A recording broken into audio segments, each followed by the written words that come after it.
pledge allegiance to the flag of the United States of America and to the republic for which it stands, one nation, under God, indivisible, with liberty and justice for all. Well, thank you for coming today. This is the Mitchell County Board of Supervisors meeting, Mitchell County Courthouse. It is Tuesday, June 25th. And we have an agenda here in front of us. Any comments? Yeah, I would like to add, basically having a special meeting tomorrow morning, just to add the Economic Development Commission had requests for another 6, I believe, building projects. And we also have to approve of it. They approved them last night. One builder wants to get going on it because of the short time frame anymore with the construction season, so I'd like to be able to have a special meeting tomorrow morning to just approve those. Okay. And that'll be at 8:30. It'll be at 8:30. Well, with that said, do we have any motions for approval? Also move. Second? Barb has made a motion, Stanley seconded. All in favor, say aye. Aye. Approve the minutes of the June 18th meeting and the claims. You did get to look at the claims. Yes, I have. Any motions? Well, I read the minutes, I don't know where I put them, but I did read them yesterday, so I'll so move to approve the minutes and the claims. Thank you. Second. Stanley. Barb has made a motion, Stanley is seconded to approve the minutes of June 18th and the claims. Roll call, Barb, Aye. Stanley, Aye. Smolik, aye. There's been a meeting minutes and claims are approved. I think you should talk about that meeting before we get to, well, we're past 8:30 already, I guess, but that has been posted. I posted it about 8 o'clock.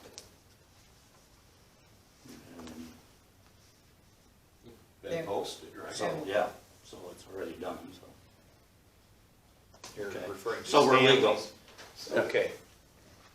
Yeah, I requested to have them posted just in case we would Yep. agree. So we don't, Yep. the 24 hours. So you make the 24 hours, yeah. Okay.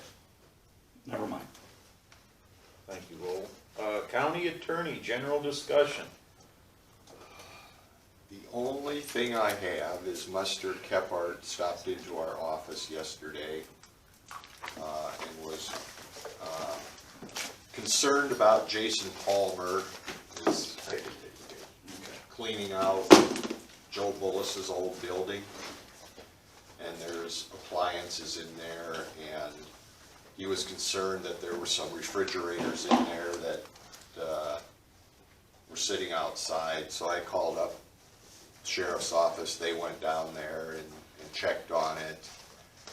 Apparently there were some refrigerators out there, but they were in the process. He's having some appliance recycling center that's coming over and picking up all the old stoves and all the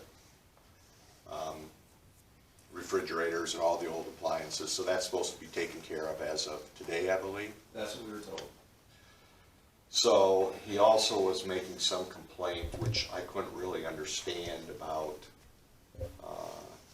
not having a salvage license or not having a tax ID number. And I said, you know, that's a DNR issue, or that's a city issue. That's, you know, really not our issue. So I'm just informing you of that in case he comes to you with some concerns that we didn't look into it or didn't do anything.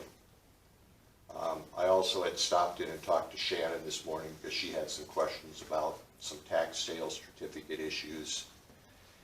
And she also informed me that Mr. Kephart had moved in a couple new trailers full of, for lack of a better word, junk. Okay. I think he's been gathering maybe around town when people leave it on the curb. So more stuff going in out there rather than going out. Okay. That, I got a phone call yesterday from the DNR asking questions about Mr. Gephardt, where his place was out at New Haven. Apparently somebody called them. This was a DNR person who worked out of Mason City, but his home office is along the Mississippi River. Anyways, he is going to be visiting Russell in the next day or two. So, what you're just talking about, Russell complaining about Jason, happened to him. So, it's being returned. Okay. So, we'll see how that pans out. Okay. But anyways, the DNR is now checking on Russell. So, Okay. Well, and there's nothing really anybody needs to do. I just kind of wanted to keep you updated on the situation. I appreciate knowing, because he could contact me and then I know how to answer. And the one thing he was saying, I just don't understand that he was saying he's got signs on the side of his car that Jason Palmer does that says he's in the salvage business or something, or recycling, and that's against the law. So I said, you know, that's a DNR issue, or, you know, yeah. I couldn't understand his argument. He was making a number of arguments that it was against the law for Palmer to cut holes in the side of the building so he could throw the stuff outside, and because he couldn't have his doors open on his house, so Palmer couldn't have holes cut in the building. I think it's just a temporary deal. He's just cleaning that place out the way it looks, and it's going to be torn down. So I mean, this isn't like something that's going to be ongoing. It's Shouldn't be a long-term deal, no. It would be nice to have that done. yeah. Of course, I looked in there. To me, it looks like it's a long-term. You know, no, but I don't know if you want to see an accumulation of things, you should just drive by there. I'll just tell you that, and just stop and walk up there and look in there. You're referring to Bolus's You building. can tell from the I've street. been in there, years ago, I imagine it's not any. There is an area, and I'm not exaggerating here, 15 by 15. And all it is, you know those doors you have in the bottom of your refrigerator? That's all it is. I think every refrigerator he ever junked, he kept the drawers out of them in case somebody ever came and needed a drawer. There's got to be thousands and thousands of refrigerator drawers in there. Thousands of them. And that's just one little area. And then there's motors and air conditioners. TV sets brand new in the boxes, black and white. Oh, boy. There's Well. probably some antique value. Well, Palmer will get it sorted out. It's only value theirs when you turn them in at the landfill. You pay the fee. So, That's all I have. okay, well, again, I was gonna let you know about the information from the Okay. DNR today too. So apparently maybe he turned in one and the others turned in the other. So it's gonna go both ways. It's now turned into a feud between the two of them. Yeah, And everybody else is getting drug into it. well, let's try and stay away from it. I as much agree. as we can. I agree. But eventually, if Mr. Kephart doesn't clean that up, the county's gonna have to do something. Yep. It's Yeah, just a question of when. again, he had 60 days, and I talked with him here 2 weeks back, was it? Three weeks back, so, Yeah. and again, he said things were gonna change in that 60 days. Well, okay, I knew they probably won't. Yeah. So, we'll go from there in another month and a half. Okay. Thank you, Mark. All right, thank you. Yep, thanks. Road looks nice. Sheriff Department update. Do you wanna talk? Chairman, yeah, could you maybe put Rich? Yeah, well, let I'll Rich come right come back. up. County engineer update. Morning. Good morning, Richard. Few updates. First off, obviously T38. We're getting set to, hopefully by the end of the day, hopefully the signs will come down. We've got a walkthrough later on this afternoon with the DOT and the contractor. Kind of pulled the fence down last night already because it is painted. But just cautioning people so far that it's open, but it's not officially open yet. But people are able to drive on it. Shouldn't be any hazards for the public on it. But and also, Wix is in New Haven right now. They're doing some of our patching. You know, you were talking about landfill road stuff.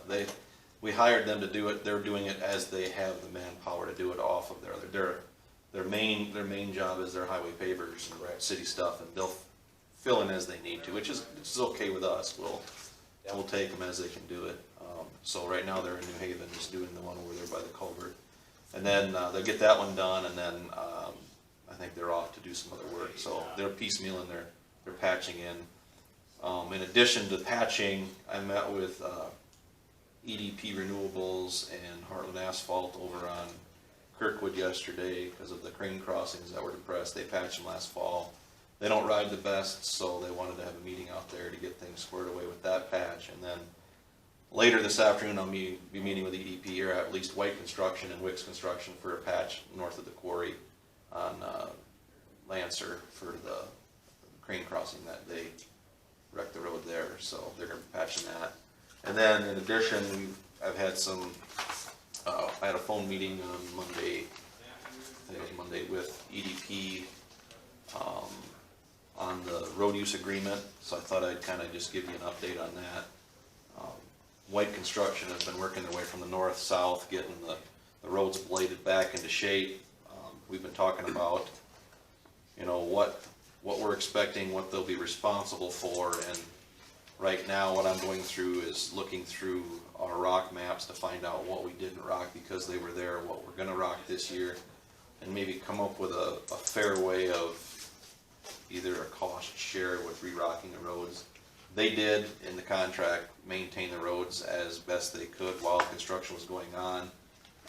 Any claim that any complaint we had, they went out and promptly tried to take care of it during construction, so I think they held up that deal. So, in addition to that, I've had the motor grader operator guys talk about any indications on some roads that maybe have been pushed out because of traffic turning and stuff.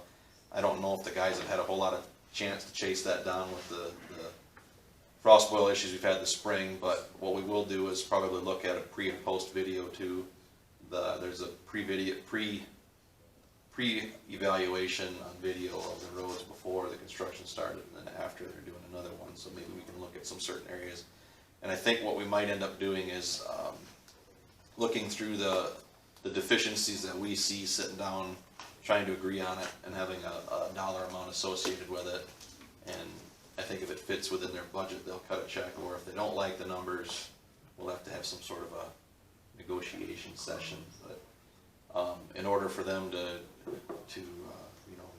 close out their project, we need to have a post meeting with those people and get the road use agreements finalized out. So before anything happens, I'll obviously talk to the board too, unless somebody wants to be involved with the board in negotiations too. But in the meantime, it's just a matter of, they're not completely done, so it's kind of fruitless to determine everything right now. But I've been trying to get up in that area and look at the roads to see. I know that there are some roads that we've been blading, they've been blading. And with the spring the way it was, it's hard to say who really damaged. You know, every road was damaged somehow just from the spring. So, but we'll try to work through that as we go. Okay, well, keep us informed. And then yesterday, we'll put on the agenda next week a review of the bid for project BROS. We had a bid letting yesterday through the DOT for a box culvert down on 320th Street in the southwest corner. That the bridge has been closed to a certain portion because the north side of the bridge couldn't. They wanted this is off this direction near the county line. Southwest, yep. Yep. And so we've got a bid on that. The apparent low bidder is Rognus Brothers, but we'll talk about that next week. Favorable numbers. Where are they at? They're out of Lake Mills. They do a lot of tile work, but they've done some box culvert stuff for us in Worth County too. So they're not rookies in putting stuff together. So. What's the location of that again? It's on 320th, just in the south of, it's a mile north of the county line and a mile west of the county line. There's a, That's by Jim Hayden's. I know Jim, that. there's a, yeah, deficient bridge. Bill there. Hayden, maybe it was Bill Hayden. Right by his place. The box wasn't probably one of the better boxes we had. Yeah, it's- Oh, the, Condition wise, it's tired. yeah. We talked about this before we put it to letting, so it's federal aid swap money. This would be 1 mile further south, Stan, from Sprung's Wide Road, I believe. I think so. It's the very bottom mile Yes. section of the The, county. the west end of it goes into work. Yeah. There's, people live on the west side of that bridge, and they gotta get to the east side to get, you know, so it's a passage, but other than that, Yeah. so. And then also, we've been working with WHKS on the other bridge alignment up on Wapsie there. We're working on that bridge alignment and, the other roadway stuff we've got going on, so. Lots going The on. Bailey Bridge. is The Bailey what Bridge, you're yep. Referring to. Well, what's the status of that bridge by the Renaissance? You know, that's on Echo, about a mile north of number 9. That's in the program, I think I pushed that back a little ways. Is that the one where it's just south and east of the one we replaced here? Correct. Yeah. And it's a higher bridge. Got the higher, walls on it, yeah. Yes. It's in the program, I had to push it back for some other more That's important. How I mean, about that one? I think Lori Ballas shed. that one, those are gonna have to be local dollars, so we gotta find local money to fix those. They're not on the federal aid bridge inspection list, so we can't use any state dollars on that. We've gotta use local, cause they're not classified as a structure. And the only deficiency on that, the bridge you're talking about is the fact that it's just, it can take full loads, it's just a 1-lane bridge, so. But I know they're narrow and it's hard to get equipment through, so as we look through the deficiencies on what's coming up as far as what's posted versus if it's narrow, I guess, what's more important, fixing a narrow bridge that takes full loads or taking one that can't take the full loads. I mean, it's what we work through when we try to figure out what's next And in which line. do you give priority? Right, so it's trying to figure out the priorities of how we wanna do it. We look at traffic, we look at everything else, but as bridges are deficient, you can take a loaded semi over a narrow bridge, but you can't take a loaded semi over a wide bridge that can't take the tonnage. And you don't So- want something to collapse. Right, so So- it's, So you know, does that tend to get priority then? we look at that. When I see a deficient bridge with load postings, then that kinda maybe takes a priority over something that's just narrow. I mean, I would agree. because sooner or later, you're not gonna be able to take that grain truck over it, and pretty soon you're not gonna be able to take a car over it, where a narrow bridge, you can still fit most of the farm equipment through, just maybe not the big stuff. It's a balance, we gotta figure out how to piecemeal things together, and what we do with the consultant too, is they come in and when they do their 2-year inspections, they give us a breakdown of which ones they see fit the bill for the next ones in line. They give me a range of years, and then I try to program them with the money we have, so. How many do you get fixed a year, do you consider? It all depends on the year, I guess. We try to get, depending on the year, we try to get 1 or 2, I mean, with the money we have. Now we start doing, some of these bigger bridges are coming up, so with bigger bridges, it skips a beat, you know. You got a $500,000, $600,000 bridge, it takes you a little bit of time to recover. The money's there so far, but with the upcoming projects we've got, the bridge money's gonna drop significantly. It's a balancing act, I mean. I know we have a lot that need done. Oh, yeah. Yeah, every county's that way. Yeah, We're not I as in know. worse shape as other counties. Compared to other counties, I think we're, Well, it sounds like across the whole US. right, yeah. So, I think that's all I've got for an update for you this morning. Does anybody have anything for Rich? Yeah. You know, we talked a little bit last week, or I did at least, of maybe next year trying to use some of our TIF money to do upgrades on our gravel roads, mainly because of, have you given that much thought on, would we be just trying to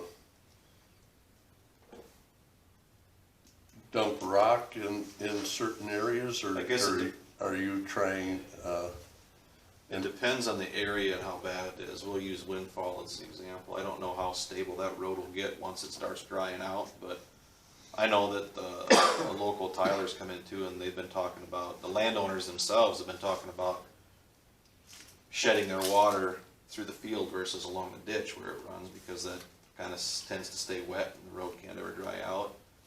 So certain roads might require different methods of stabilization. And there's all kinds of amounts that we can do. I mean, there's core out with macadam and chokestone, there's cement stabilization, there's base one where it's a liquid injection. A lot of this involves either coring out the sub base or milling in a chemical into the base to harden that top foot. well, what we need to do is, we have to talk to John Daniels to see if those are even permissible options to utilize, you know. Well, That would be infrastructure. and I briefly talked to Jeff Heil last week after the meeting, and he didn't indicate to me that it was a bad thing. So I No, don't. but But you guys got still, to it right. takes John Daniels to give the, Sure. because if John says, no, that's not, then, you know, he's our bonding attorney. And from my perspective, it's no different than putting a new surface on a hard surface, because that's stabilizing the driving surface, rejuvenating the driving surface, whereas what we plan on doing is rejuvenating or supporting the driving surface of Do an you existing. have John Daniels' phone number? No, I don't. I will get that for you, but why don't you give him a call and have that discussion so that we can start making some headway with, And I know we discussed too about trying to locate the frost boils in the county, and we've got GPS technology. It's gonna take a lot of man hours to locate them, but we'll do our best to try to get what we can, because this year is where everything showed up, but there's because if we want to go ahead with this type of project, I'd like to be able to have everything in place already by the end of March at the latest. I mean, there's no sense having half your construction season gone and we're still trying to do the paperwork. Well, I could just foresee too that with every county in the same situation, that those people that do these stabilization methods are gonna be busy. But, yeah, we kinda try to locate what we can. Another thought is, we do have, and I know we're trying to regrade some roads. We have other roads that have been squished out, pushed down. It may be where it would be smarter to raise them up before we added rock to the surface of them. Oh, yeah. Yeah, And unfortunately, there's quite a few miles in Mitchell County that are that way. we've got a big map in the office of future ditch clean regrades, and there's more miles than we have time. I mean, you think of the stuff we've got on the map's gonna take us better than 10 years, I mean, just because of Years the ago, money and the manpower. we hired some ditch. Yeah, we did do some hiring, You know, road restoration.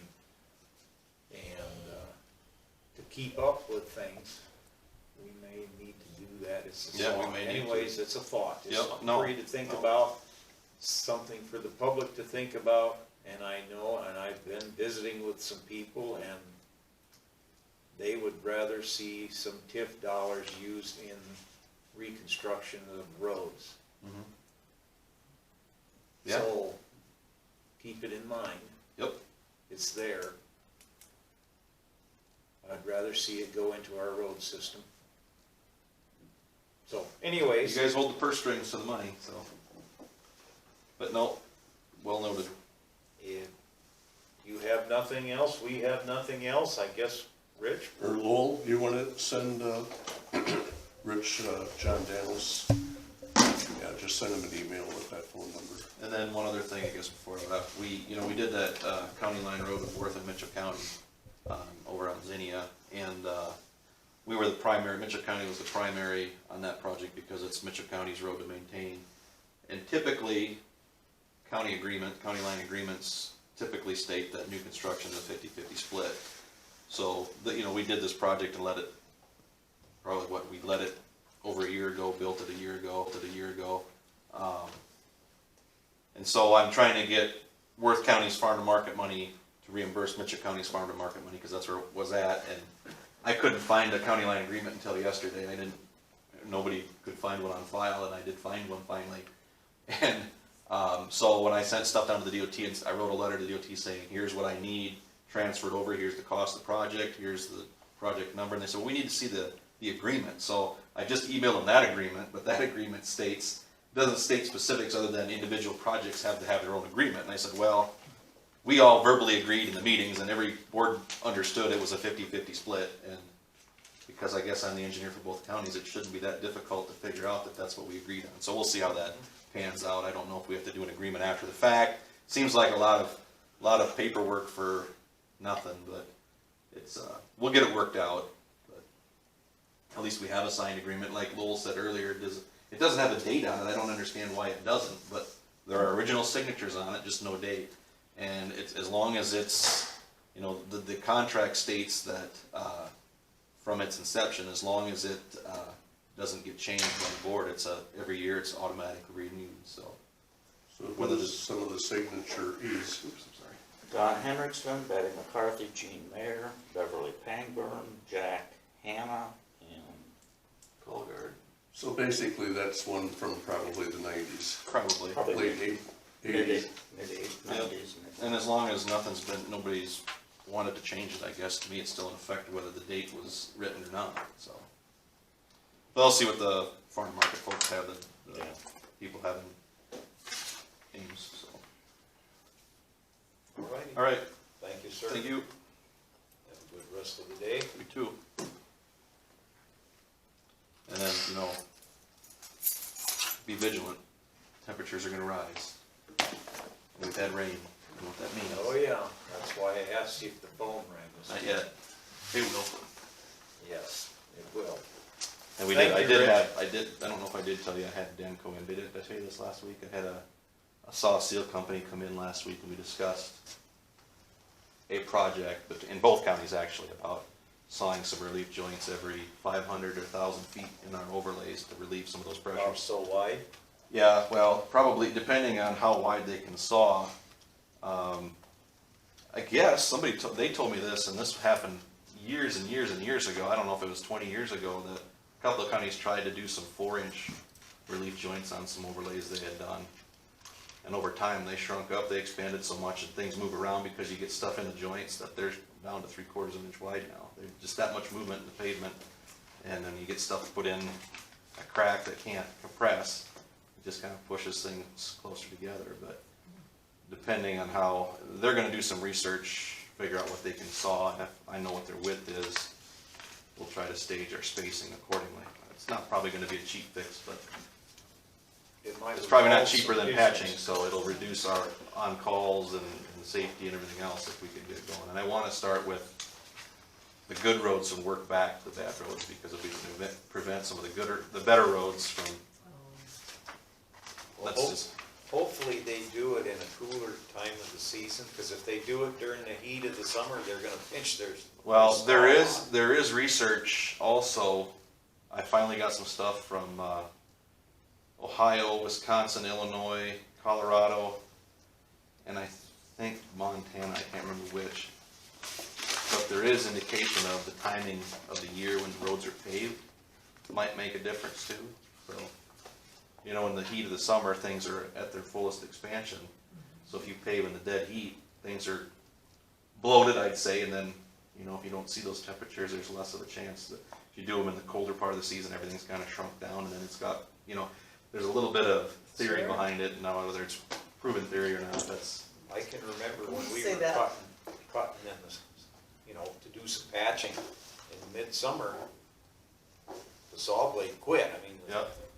If there's We pressure cut there, it'll. enough, we cut enough, the blade got pinched, Mhm. and that's kinda hard to get that diamond.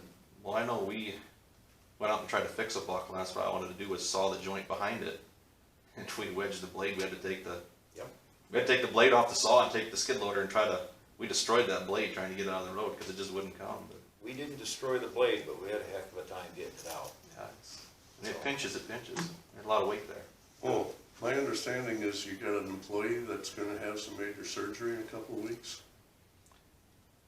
I haven't been officially told that, I kinda know something's I ran happening. into him, and he was telling me Yeah, about it, but. he's talked to me a little do you bit. have Any idea how many weeks he's gonna be out? No, I haven't talked to him. No. I mean, Because, I mean, again. he's informed me that he's got some health issues, but we haven't gone beyond how long he's gonna be out. Can we, maybe one of our retired people wanna fill in for him while he's gone? We can talk, I try to- guess. We can talk. Yep. And again, you're shy of a person or two, you could also hire someone. We've got, I know we've got some part-timers now that are mowing, so we've got everybody on board that we've had prior, so. But you may So. be able to put on a full-time person. Well, yeah, I mean, Absorb him into the, I think there's gonna be within the next few years, there's probably retirements coming, so if you guys want, we can start building up our employee You're certainly busy pool right now. now. Yeah, there's plenty. you have the work, Okay. you don't have the employees. We'll never have enough employees for the work, but you're right, yeah. Now, just something else for you to think about. Yep, So, okay. all right, thank you, Richard. Yep, thank you. Yeah, yeah, sounds good, thanks, Rich. Sorry, Greg, about the Nope, holdup. no problems. No problems, don't have a lot for you today. I'll take this upstairs.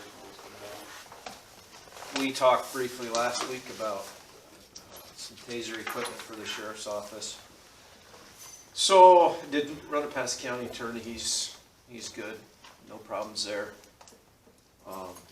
But in the interest of full disclosure, I think I told you 13,000 something last time.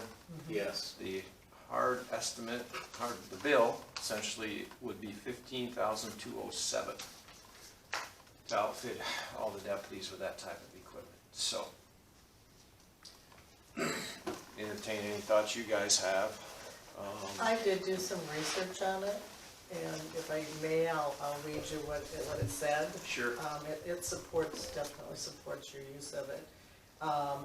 This was focused on the ability to end officer-suspect confrontations. And a total of 2,395 use of force reports indicated that conflict ended at the first application of force. And taser application had a 69% success rate, chemical agents 65%, impact weapons 45%, takedown 42%, and active suspect resistant, or compliance holds had 16% is off.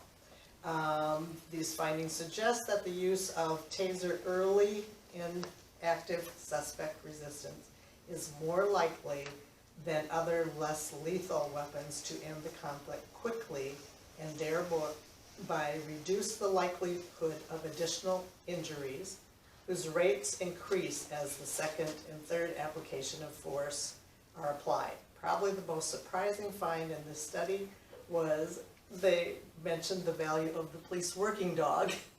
And for the first time, they said the impact of the K-9 team as a deterrent and force option were measured, and it was actually more successul than the taser or the chemical agent. Sure.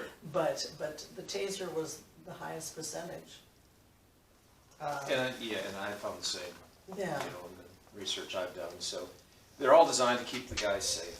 That's the whole idea. If you pay attention to what's going on around the country, there's been 59 officers killed so far this year. Much more So, violence.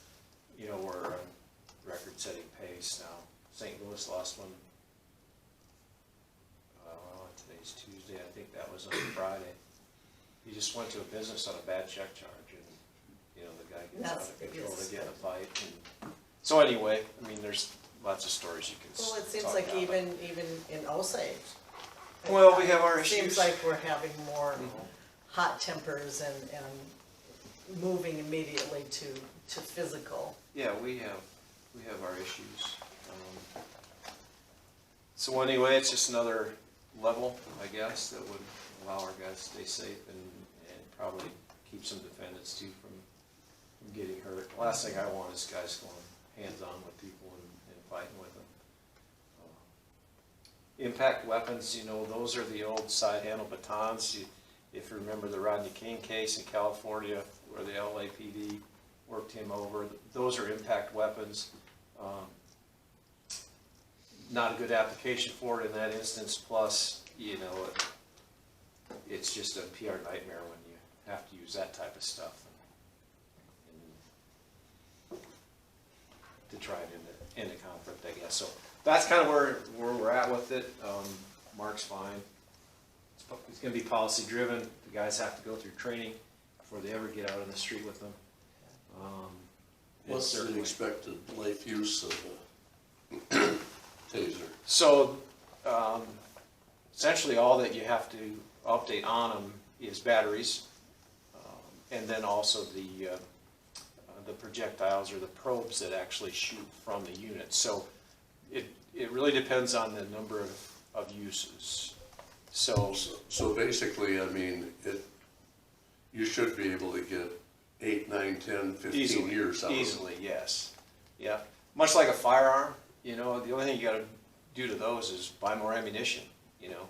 Okay. So there isn't a training cycle where you really use up a lot of the product. So once you purchase it, it's good until it's been used in a use of force situation, then you replace what was used up. So they'll last a long time, yeah. Yeah. So Well, that's kind of where that's at. So moved. so, Second. Barb, okay, Stanley has made the motion, Barb has seconded. Roll call, Stanley, Aye. Barb, Aye. Smollett, aye. So it is official, you can acquire. Thank you. We've been relatively busy over the last week. Since I was here last Tuesday, we've had 12 booked in throughout the jail. That's our office in the police department. Not all those folks get held. They get held overnight, but then, of course, there's a bond that's, you know, put on them. If they can post it, they can leave. And at initial appearance, oftentimes if they're local and are employed, then the judge releases them to appear later. So it's summertime, that stuff, you know, So we're picks seeing up. it.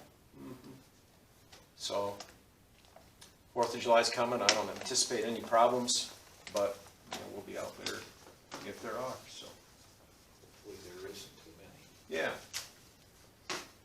I think that's all I have for you guys this morning, and ladies. If you guys have something for me.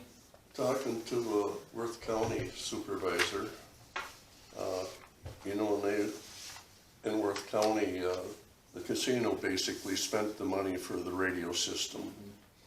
And they're coming to find out now there's about a $90,000 a year maintenance. Agreement. Yeah, And that's right. that makes it, again, that much more difficult to do these things, so not trying to, Yeah, I'm well aware of that. That's a huge budget impact. Even after the initial cost on a system that currently is, in my opinion, experimental. Not every county's gonna go. That's Across the new the state. system that the state is pushing? Yeah, yeah, we probably have, I'm just estimating $1.5 million in it here to get it going. And that covers not only law enforcement, but fire and EMS also. And county roads can be on it too. But then there's like Stan said, in Worth County, a $90,000 a year maintenance agreement. So you pay that regardless of any maintenance issues. You might not have any, but you still write a check to the state. for that Is maintenance this agreement. something that down the road you will be forced into? Well, possibly if the federal government and the state take away the operating channels that we currently have, because we don't own those frequencies. No. So as long as those frequencies are available to us, we can continue to work on the system that we have. I don't anticipate them doing that, but you never know what comes out of Des Moines. So could we be forced into it? Yes, we could be. But I'm not in any hurry to go, and neither are our fire services or our EMS service. No, and like you said, waiting we'll get some of the kinks out. I never want to be on the front end of all this technology because I it agree. takes so long to work it out, and I think they've had some issues in Worth County and around the state. This radio system should have been rolled out at least 6 months ago, and now they can't put a date on when they're going to roll it out because of the IT issues that come up. It's kind of like even with a car when they completely change the model. Yeah. That first year, there's usually some things that they need to redo. Yeah, so I'm not against the system, but I'm gonna wait and see how it all plays out. And once it's up and running, I would think the cost of some of that equipment would come down a little bit.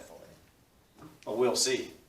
But it's like Eisenhower said, you know, how many decades ago, you spend money for a battleship, and that takes food off of somebody's table. And not trying, again, this is the one thing that I think we have to be more cognizant of more and more, is that there's really getting to be less monies available, and we're having more and more expenses throughout the whole thing. I mean, I take a look at St. Ansgar in particular, and, you know, and we have nothing to do with St. Ansgar, but they're talking about turning a couple, 3, 4, or 5 blocks of roads back to gravel. Well, again, you know, there's only so much money in that pot to go around, and you really have to decide your priorities. And I'm not trying to, you know, and that's part of.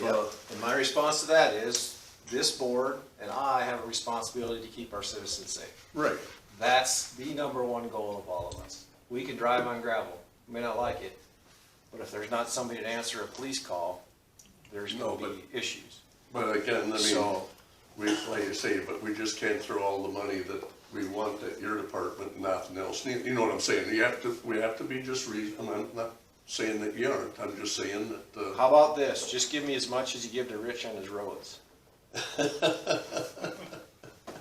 No, I'm just kidding. But it's something that we might have to look at in the future Oh, yeah. if we're forced into it. I'm not gonna. Sounds like Say the we- system and its cost will be a burden. Crystal. Crystal, I just had a quick question for Sheriff Beaver. Does your office use any other non-lethal methods like pepper spray right now? We do, yes, we have chemical agents and it's called an ASP, which is a striking instrument. It's an expandable baton. The reason that law enforcement across the country, not just in Mitchell County, went to that is because a side handle baton is about 30 inches long. The police officers would leave them in their cars. They wouldn't have them with them if they ever needed them. So the ASP baton is expandable, collapses down to about a 6-inch baton that can be carried in a sheath on their belt. Thank you.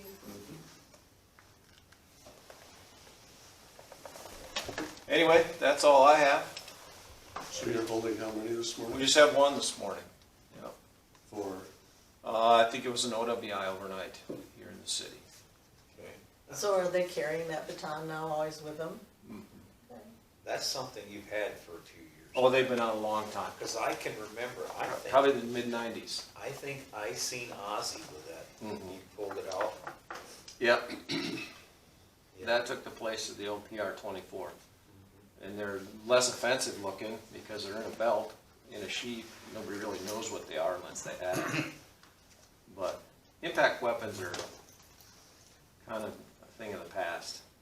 You know, Well, something else that's a thing of the past. In the past, when you were ordered to put your hands up, everybody put their hands up. Now it's fight and run. yeah, it is. It's a Things different. have changed, times, people have changed, Yeah. and I don't know why they're so aggressive. So, Yeah.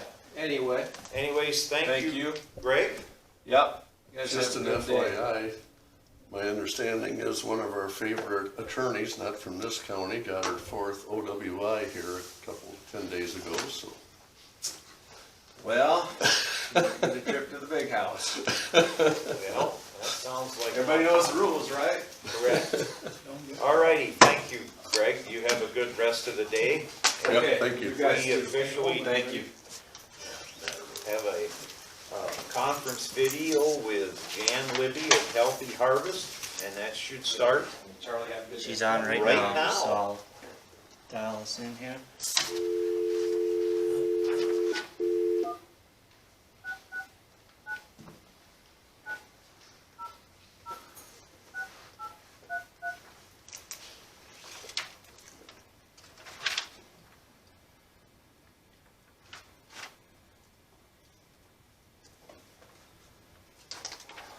Enter your PIN number. You wanna Welcome to hit later too? Enter your meeting ID followed by pound. I was looking at that screen and not realizing it was my face that was getting. Enter your participant ID followed by pound. Otherwise, you are in the meeting now. There are two in the meeting. Hello?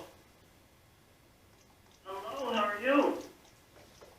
Good, this is Mitchell County. Hello, Mitchell County. Good morning. Good morning. Good morning, Jan. You, Right. And Marie? Great. Excellent. oh, okay. Morning. Jan? All right, we're just waiting for the video to come up from Mitchell County, I think. Okay, we are going to let you have the floor.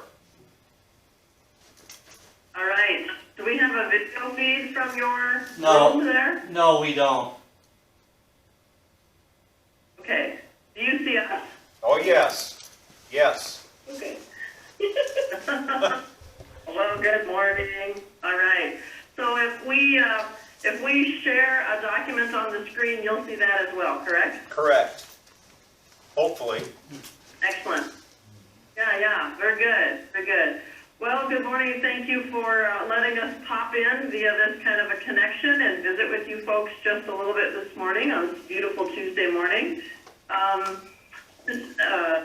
To Stan, hello. We've had a chance to know each other over the last several years. But to Steve and Barb, I think this is a little bit of a newer introduction. I think, Steve, you were probably there when I came last fall, and Barb, I believe you were in the audience, but you were still in the, going to be installed and so forth. So you've been in that office since January, I believe. So welcome to that position. What we would like to do is take just a little bit of time to kind of give another overview of who Healthy Harvest is, the kind of work we have done.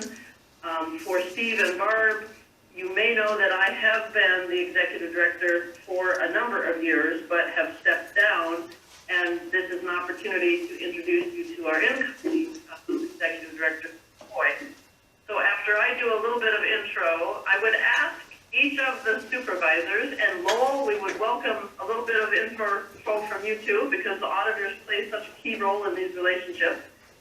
Tell us a little bit about your background. We know that you're dealing with myriad details as county supervisors, but we suspect you have some other interests and endeavors that you're involved with. And that just helps gives us a little more background. Healthy Harvest is fairly active in Mitchell County, has a number of producers, and this helps us to lay the land there. And then I'm going to let Marie tell you a little bit more about her background and kind of what's coming up for Healthy Harvest in the rest of 2019, as we are already halfway through the year. It's amazing. Healthy Harvest is a nonprofit, a 501c3 nonprofit. It got started in 2011 and sort of operated under the wings of a couple of other nonprofits and received our own status in 2017. Our mission is to connect and educate in support of the local food system. So we know that North Iowa is dominated by agriculture, but much of that agriculture is of corn and beans and larger scale livestock. But we also have some pretty fascinating niche and specialty crop production and folks that are doing livestock for direct market. And that's really the audience that Healthy Harvest is most engaged with. And we do serve producers and provide technical support, education, and marketing for them. We work with consumers, providing them resources and support to use the local food well, get connected to the local food producers. We work with communities to help them connect the pieces. Lots of communities have little bits and pieces that sometimes haven't thought about how they all fit together in terms of their own capacity to do local food system development. And some of the work that Healthy Harvest has been engaged with has really helped to open that conversation. And then we step up to a broader scale, bringing in a really diverse range of partners for our North Iowa Local Food Coalition, because local food system work demands all these different partners, because it's really, it's a systems issue, and that's a long-range investment. And I know that, Stan, I know we have talked about that when I've been there before, and it's complex and takes all these partners, so the coalition is a pretty important piece of our work. So multiple layers, so lots of skill sets that Marika's bringing into this work and will continue to carry on, and works with a lot of partners to do that. One of the things I thought might be helpful, and Marie, I think maybe it would be helpful if you would sort of walk through this, if I bring up the annual report for the three supervisors to sort of take a look at. I've got it here to share on the screen real quick. Now I'm going to shrink this down a little bit. It's bigger than my screen. So I'll try to sort of move along through the document while you kind of give a little bit of an overview. Sure. Well, good morning. So the annual report you see in front of you kind of breaks it down into those four audiences. You see the top left is the producers. So we produce our local food guide every year, which is a great resource for marketing for our producers, as well as our restaurants and grocery stores and farmers markets. So we listed 65 businesses or farmers markets in that guide last year.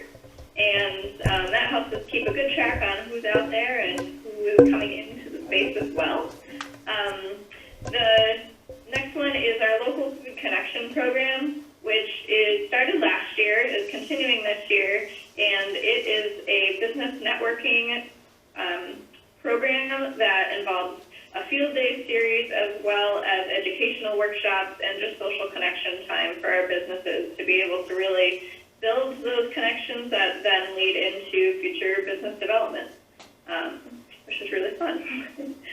Consumers, so we have this really cool unit called Charlie Card. We got it through a grant last year, and we've been able to do a lot of really cool nutrition education programming for our consumers. And that ranges from kids all the way through adults, general populations, some plans for some other more targeted populations, but a lot of farmers markets, demonstrations where we do recipe demonstrations, showcasing local seasonal products, and then letting folks taste that and take home recipes to inspire them to use local foods in new creative ways. And we also have been doing quite a bit of farm to school programming. We started, we have a USDA planning grant currently, and that is going with 4 school districts. And a big part of that was we highlighted that we celebrated Iowa Local Food Day in October. It impacted a bunch of wonderful children there, which I believe that Mitchell County also participated with the Hoops potatoes. Maybe something else too, but so really cool connection there. Our community, we're actually going to go to the bottom right because we're going in a circle. The community is, so Bites and Brews is a fun event that we did last year. Last fall, we're actually bringing back here in July, which is a really, it's meant to be a mini fundraiser for Healthy Harvest, but it's also a really nice display about our connections and the impact of our work, where we have folks sample from different stations of restaurants or chefs and paired with a brewery or a winery. So it's obviously fun to get lots of samples, but it also showcases chefs from throughout the North Iowa where we work. So there was a lot of great conversation about, wow, I never realized this business existed down in Clarion or over in Osage or over in Algona. So being able to bring those folks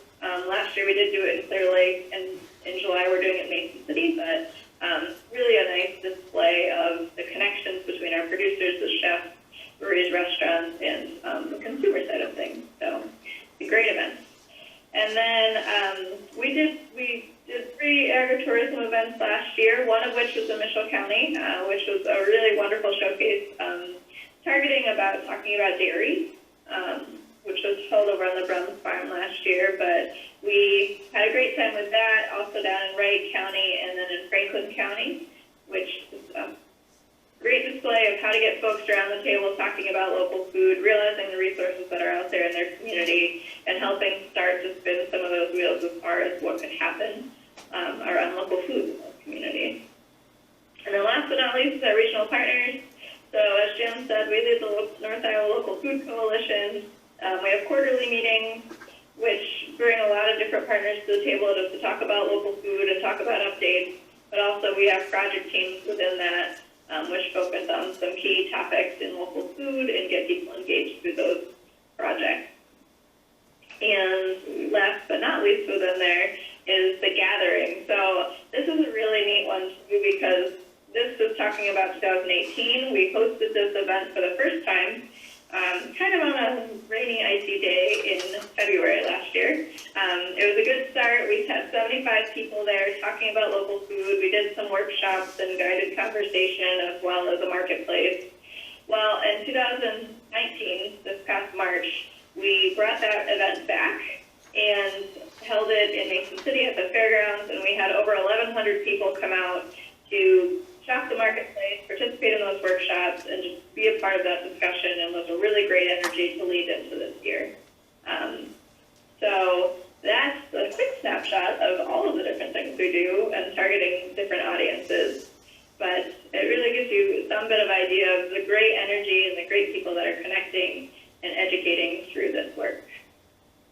Excellent, thank you. All right, I'm going to take it just back onto the second page of this guide very quickly because we do have a couple of charts that gives you a little bit of an idea about our funding and about our leadership, and I think that's important to take into consideration.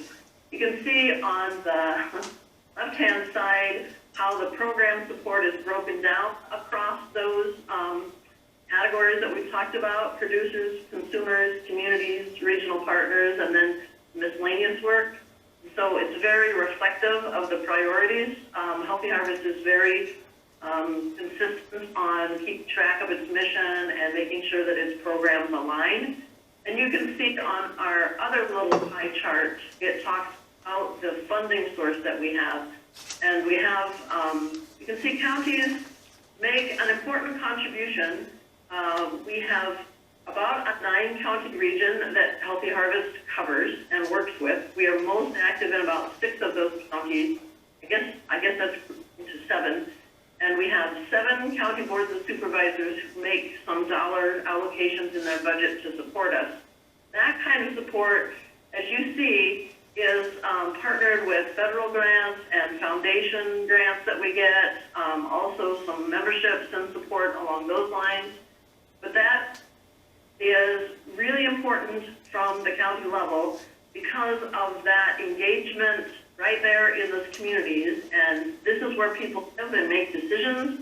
And it is the kinds of activities that we have led that have helped to open up into some farmers market revitalization efforts. It's certainly some of these beginning farm to fork dinners in the Franklin County area, much responsible for leading into the farm to school work that's going on. So this work builds on itself and it deepens, and want to just extend a deep thank you to Mitchell County when we came to counties in about 2013 to ask counties to make an investment in this kind of work with us. Mitchell County was one of those early adopters and has been a steady supporter over the years. So thank you so much, because those dollars allow us to leverage additional dollars and continue to expand the work. Our board of directors, this is a little outdated because we've had some new folks come on just for 2019. But, you know, you can see they come from across North Iowa, from Clear Lake all the way over to Kinsett. That's because Wendy Johnson's not here. We have a mistake. But we do have a good geographic cross-representation, as well as we've got producers on the board, business owners and consumers, and then we have a team of leaders, and Marie is stepping into the executive director position, and she is beginning to bring on some new folks as well. So that's a real quick look at the work that we have done and the impact that Healthy Harvest has been making. And want to maybe at this point turn it to the supervisors and to Lowell. You all decide the order that you want to take this in, but we would love to learn just a little bit more about you folks. I guess I have no clue what to say here. Well, I just want to say, Jan, it's been a pleasure to work with you for all these years. You've been very easy to work with, and I'll miss you. And I've been the auditor since 2001, so I've been here about 18 and a half years. So, and welcome aboard Marie. to you, Marie. So I look forward to working with you also. You as well. Great. And the supervisors, I don't know if you want to start with Stan or Steve or Barb to give us just a little bit more background on the activities and efforts that you folks are involved in, even outside of the supervisor role. Stan, I'll let you have this one.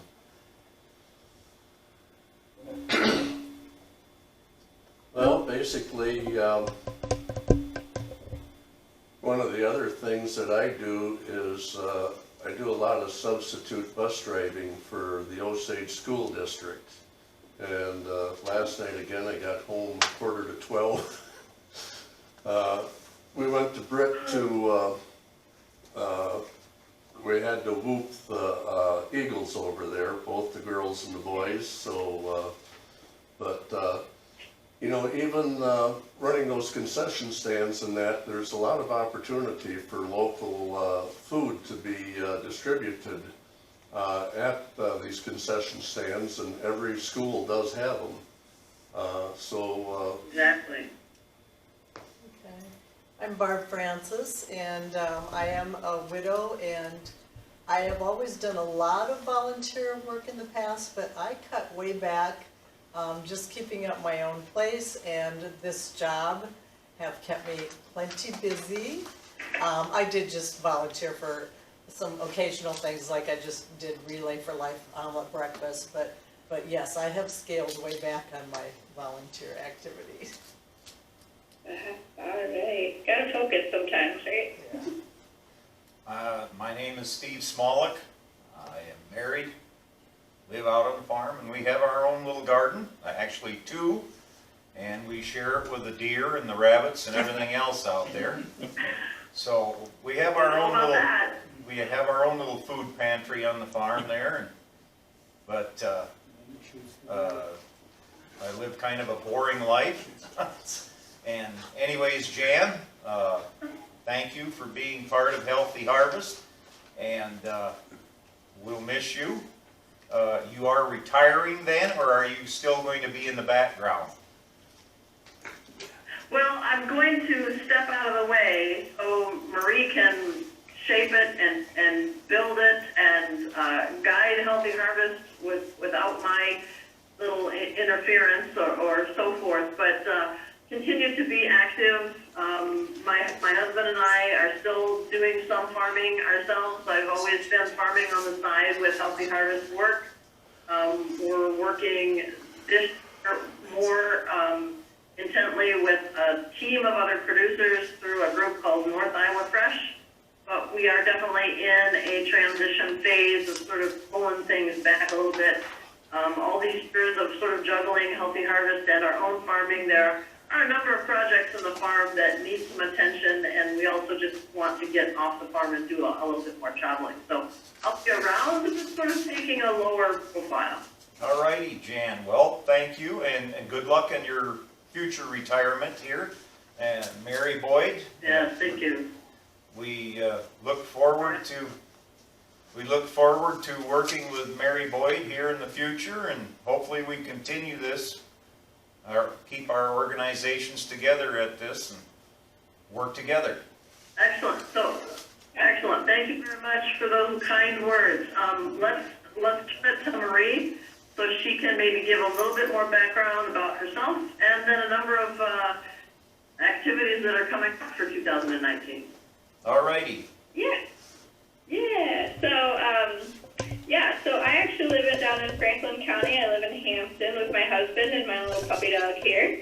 I've been working with Healthy Harvest for the past about 3 years, and heavily involved in the programming and whatnot. And I would say with small nonprofits, you kind of wear multiple hats, and we share a lot of the responsibilities in programming. So I've been very fortunate to work alongside Jan and learn so many things from her. And she is very modest in the way that I will probably reach out to her countless times over the next months and years, that's for sure.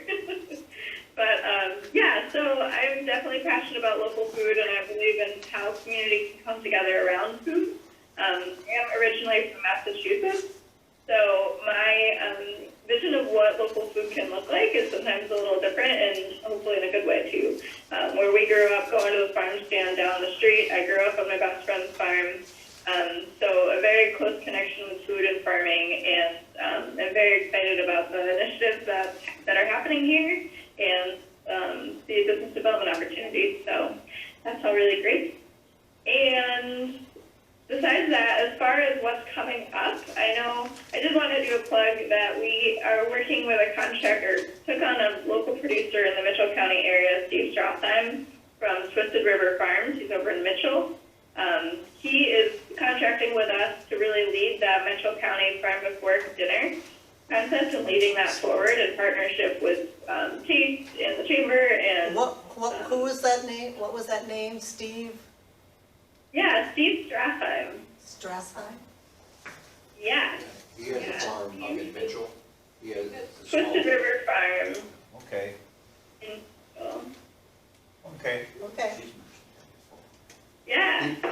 He If you don't provides know a him lot of already, you should sign him up for stuff because he's really great. Interested in being involved in the community. He moved to Mitchell probably a little over a year ago. Okay. He sells some of his stuff at Randy's. You can buy his microgreens Yeah. at Randy's. Okay. Very, very good. Yeah.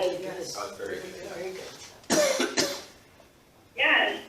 And Steve is a great example of, he's urban gardening. His plot's not very big, but he's doing market greens in his property as well as microgreens in his garage. And he has quite the business that he networks. He sells to Randy's, he sells to Hy-Vee's in Mason City, and another store in Clear Lake, and just different restaurants around the area. And so he's the perfect example of you don't necessarily need a huge space to make a huge impact on local food too. So we're super excited to be working with him and having him lead some of those efforts in Mitchell County as well. I definitely am in constant communication with him, but working with Jess at Taste and Piggyback and all the connections we have there are super exciting. Partnering with the Rahoots and Sugar Creek and all of the different folks involved in local food in Mitchell. So I believe they set the date for that as August 29th, and location is almost finalized, so I don't want to say it in case it changes, but keep an eye out for that. Okay. But that, yep, good. All righty. Thank you, Marie. We will definitely be keeping our ears open to hear from you in the future, and again, we still continue to want to work together, so hopefully we'll have good fresh food for the area and the northeastern whole part of the state here. Absolutely, we agree. All righty. Lots of opportunities. Well, I thank you for your conference video this morning. And again, Mitchell County, we definitely hope to work with you more in the future.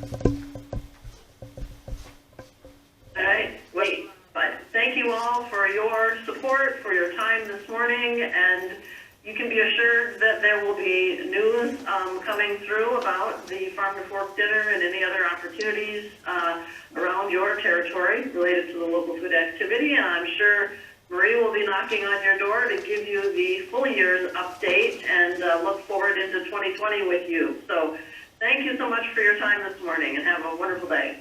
Thank you, Jan. Take care. Bye. All right. Good luck on the retirement. Yes. Thank you. I'll work on it. All righty. Goodbye.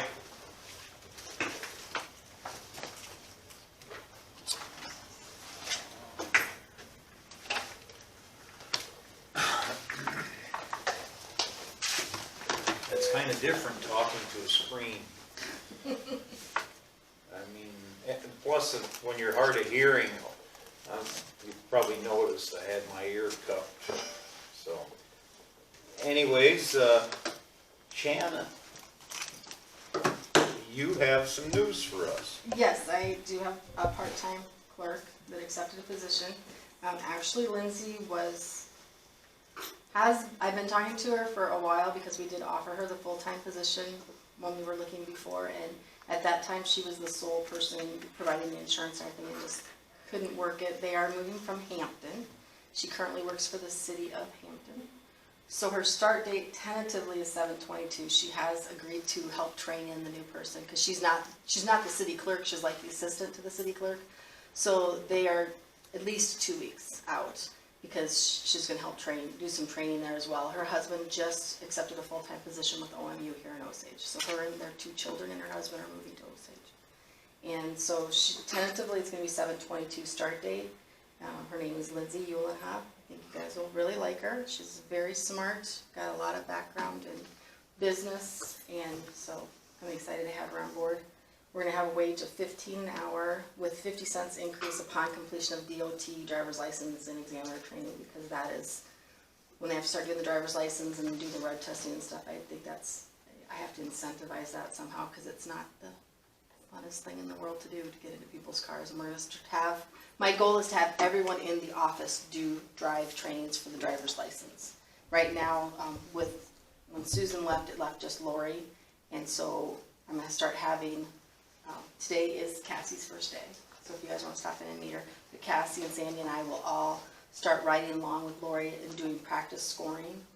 And once we feel confident with that, that person will have to go to Mason City for a whole day, and they will do the drive tests and score the drivers. Because we don't have enough in a day to do it, you have to score, I think it's 8 drives, with Deb Ott, our DOT supervisor, make sure that it's consistent and that they're doing it right, because they won't authorize us to do drive tests until we pass that part. So I want to get all 4 of us trained to do it. I think so that's a wise decision and to that one person doesn't just cross-train suck. in many areas. Right.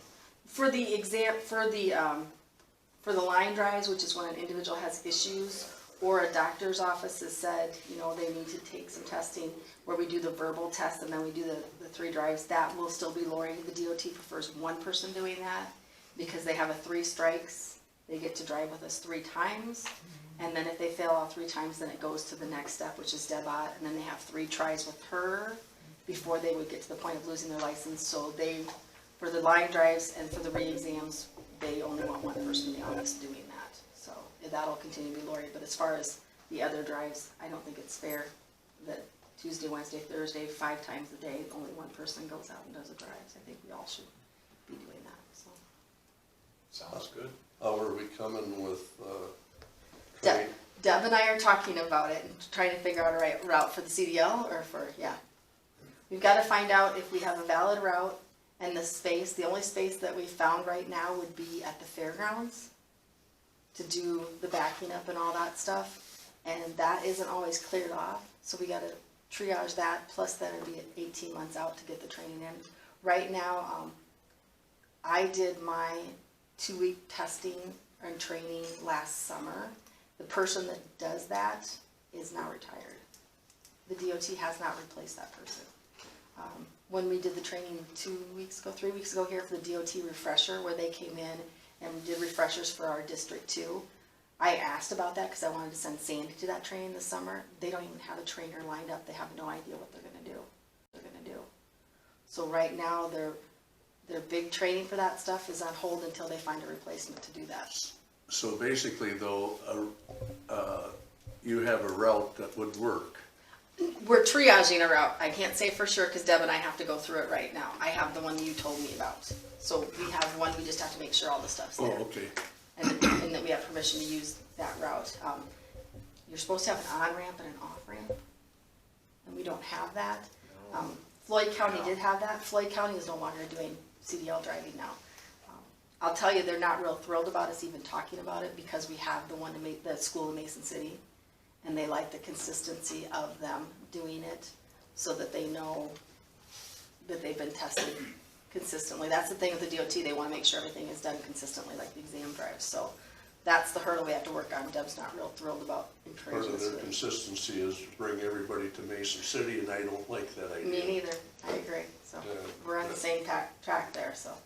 I think if we send people out of the county, they come back to get their license usually.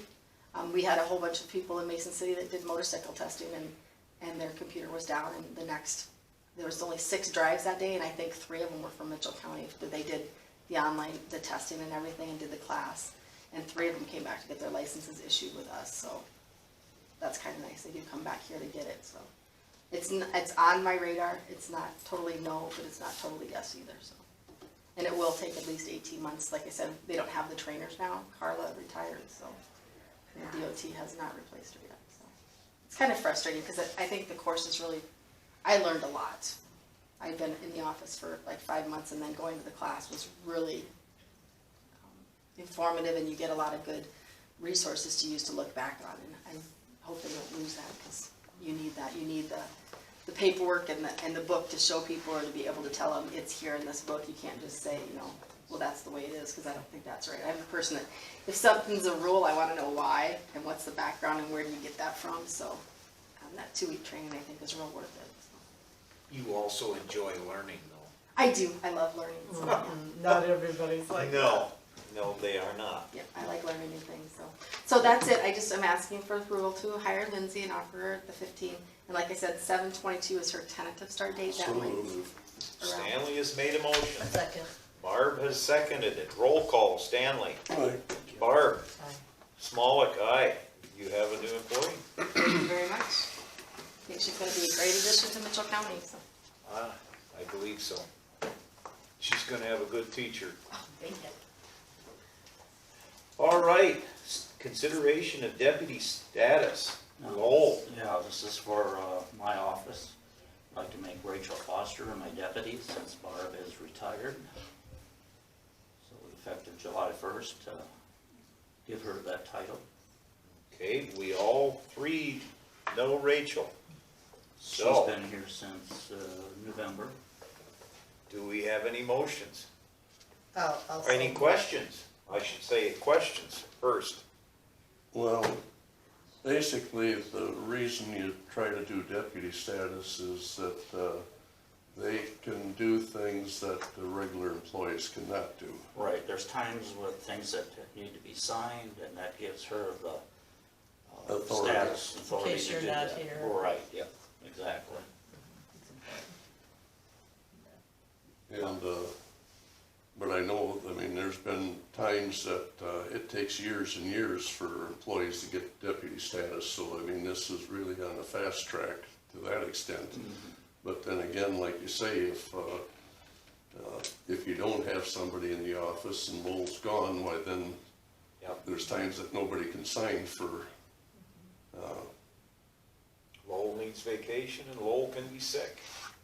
And so, anyways, I see she's busy organizing and getting things. and again, she'll probably have some Yeah, she's learning the yet, office. But Barb, I do believe I heard you make a motion. Yes. Second? Stanley has seconded it. Roll call, Barb. Aye. Stanley. Aye. Smolik, aye. We have a new deputy. Thank you. So, anyways, we will slide down to approve for year 2020, the appropriations resolution 1037-19. And This is something the board July 1st. How much of this do I have to read, Lowell? You don't really need to read any of it unless someone has questions. Okay, It's for all the departments, for the general fund. Basically, just because we done the budget does not mean we can spend the money unless we do have You the have to appropriate, approve. we have to appropriate Yeah. then the money also. Yeah, because there are Okay. certain things you pay, and if you don't have the money in there, you can't pay it. Yeah, I read it all and I trust your numbers are correct, so. well, So move. Stanley has made a motion, Second. Barb has made a second. Roll call, Stanley, Aye. Barb, Aye. Smolik, aye. We have approved resolution 103719. Moving on to approve for the year 2020 salaries, resolution 1038-19. Again, we have that in our hands. Okay, I do have a question. What had ended up being decided for emergency management in E911? Are they, how's he doing that? Is he gonna like do half hours for each, or? What I see the he has status the would be. same wage, but how do they do that? I mean, It will be divided out, keep track, you're referring to the hours. yeah, It'll keep track of the hours.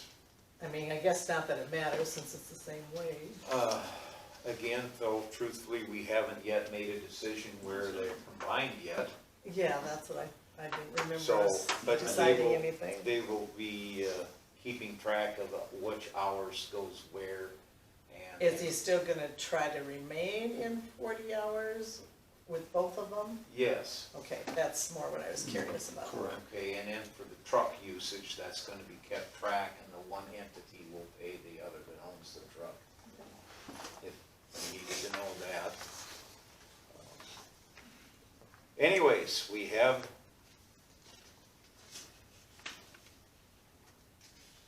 the resolution in front of us. Is there any other comments or questions? I think that was the only one I wondered about. If not, do we have any motions? I'll so move to accept this Second. resolution. Barb has made a motion and Stanley has seconded. Roll call, Barb? Aye. Stanley? Aye. Smolik, aye. We have approved the salaries resolution of 1038-19 for the year 2020. Moving on, consideration of the Wapsie Day request. I'll read this. Dear Mitchell County Supervisor, Riceville Community Club is now in the final planning stages of the annual town celebration, the Wapsie Days Festival, to be held August 2 and 3. Some of the events being planned include several events from the, can't say it all, Trailhead, and the citywide rummage sales. Parade, music in the park, kids carnival, inflatables, car show, bingo, kid power pedal tractor pull, water volleyball tournament, co-ed softball tournament, wheelchair races, coin dig, Luke Hendricks concert, street dance featuring the Corey Farley Band with beer garden. And anyways, the Riceville Community Club is requesting $500 to defray the expenses for this community event. And in short, make it short, they are looking for funding from us. And as in the past, we've always provided a $500 grant or whatever we want to call it for their community Wapsie Days Festival. Any comments, questions? The only comment I have is that, kind of my understanding that it sounds like there might not be a Carpenter barbecue bash this year, and they've had that for how many, but again, part of that gets to be that, you have fewer and fewer people to do the work, and it's a lot of work. And so, Again, I really do like to see that these community celebrations continue. I think it serves a very good purpose, and I have no problem at all supporting. Well, we've started with others giving 500, so I don't feel like we could change that midstream. But I wouldn't guarantee that we'll always be able to give in the future. It just depends on what the budget looks like. But yeah, I would certainly so move that we give 500 to Raceville Community Club. Second. Barb has made a motion, Stanley has seconded, roll call, Barb, Aye. Stanley, Aye. Smolik, aye. So we have approved a $500 donation to the Raceville Community Club. So the Raceville Community Club thanks you, because I'm a member. Items of note, meetings attended. Who would like to start? Barb will start. Thank you, Barb. I did already give the other supervisors, I'll give you one little too, the Iowa Workforce Development. You know, we were talking about the redistricting and how we want to appeal that. And it was decided to send a letter to Secretary Acosta appealing the decision to make us a 6 rather than a 15 region state. And it was decided that the supervisors did not have to sign it.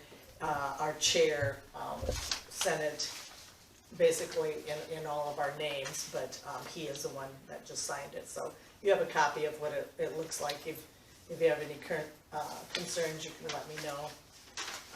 We had a lunch and learn on conservation. Adam Shirley let us know with some humor of how you can improve your health by participating in nature with outdoor activities that the conservation offers. And it certainly didn't hurt for people to have reminders of what all we do offer. The Economic Development Housing Committee and Economic Development itself. Last night we had 4 more homes and 1 commercial building approved, and then we did have to deny 1 just until we can get some more detailed information. They didn't have quite enough included in their application. On those 5, do you want to bring Tony the list of those 5 tomorrow morning? I can't. Or at least have Lowell have the list so that Okay. when we meet tomorrow morning. You That's have it. more meetings? No, I just have the Oh, 3. you had a short week For me. then. Yeah, Stanley, do you have anything for us? Yes, we had the subcommittee of the Port Authority meet, and we are going to try to do a conference call with members of Midstream Methanol for the purpose of trying to feel them out whether or not that they right now are still planning on trying to go ahead with something at the Manly area.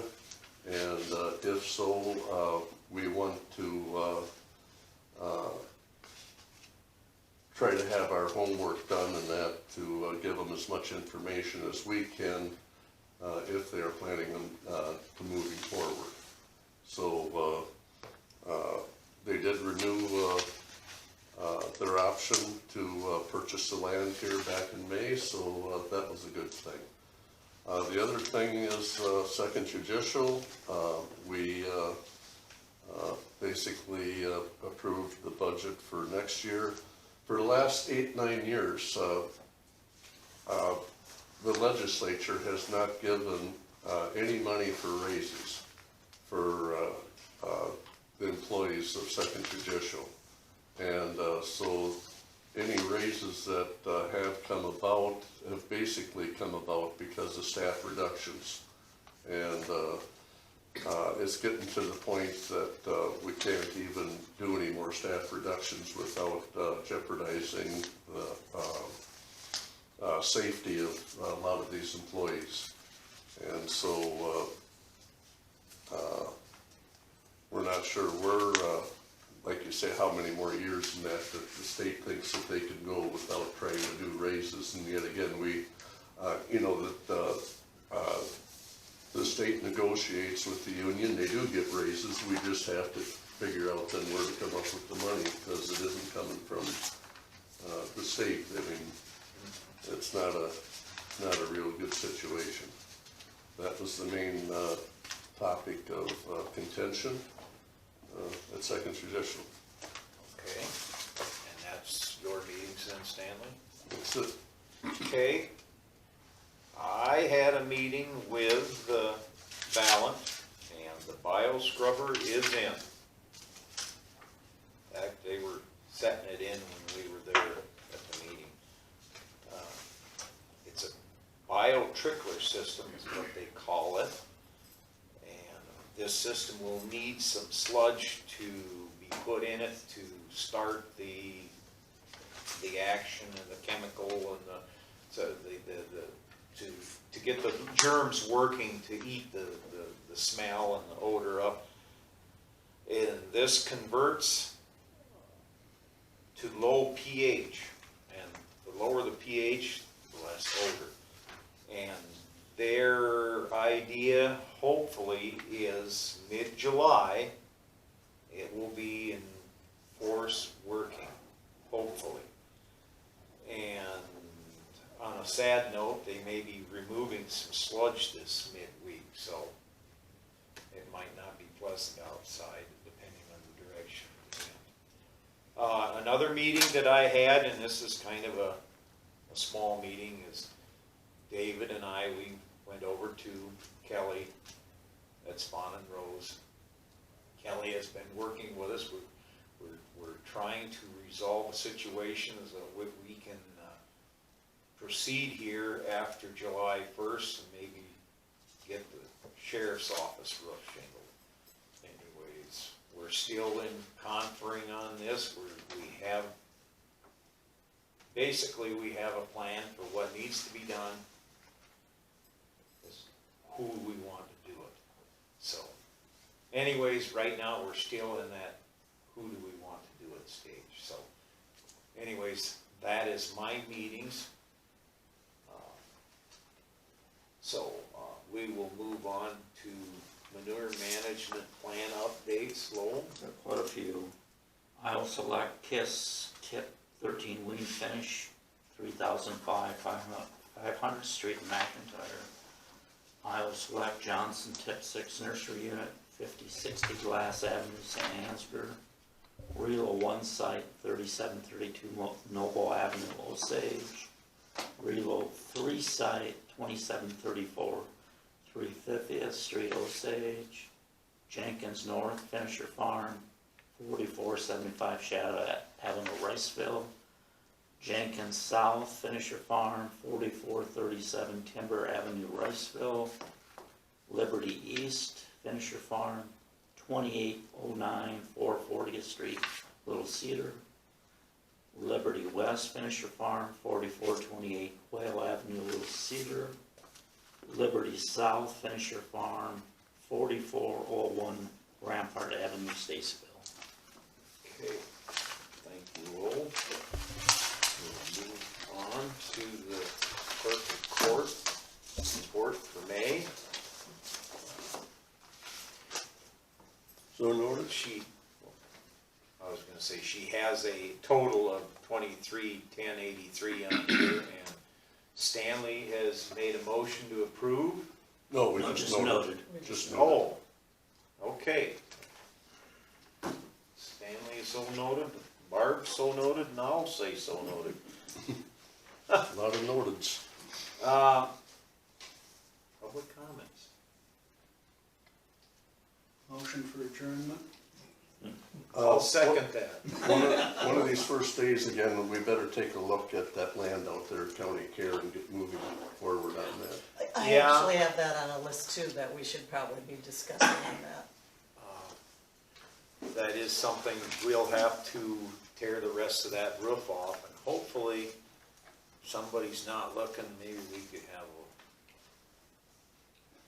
well, anyways, we have to tear that roof off.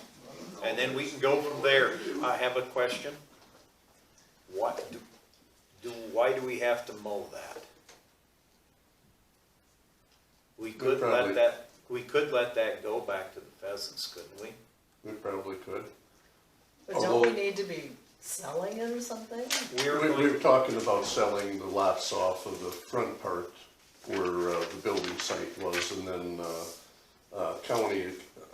county conservation again continuing to control the rest of the land. I mean, that was. We wanna crush the building and use it for material. They can use it in the road department for pipes. Sure. Conservation can use it on trails, but we have to do something with the roof. And apparently that all those that we're gonna take are not, they're done, so anyways. Well, and I think we can actually, if we can get the excavator with a clam or whatever, like you say, that we can haul that out, the roof, we could haul that out to landfill. Like you said, we should get moving on this while the Yeah. weather's gonna hopefully cooperate. Correct. Yeah. But anyways, So are we gonna put that on the agenda for next time? Or do we need to be doing more research? Well, I'll swing out and talk to Richie about, let's see about what I we can do. think right now getting Rich to help us on that might be a little tough time. Yeah, I right think yet. so too. Well, This may be a wintertime project. well, I'll talk to Truthfully, Richie on it. I'd like to see it more of a wintertime project. Let's at least put it down for discussion next week. Yeah. We'll visit with Rich on that. So anyways, I do believe Stanley said that's it.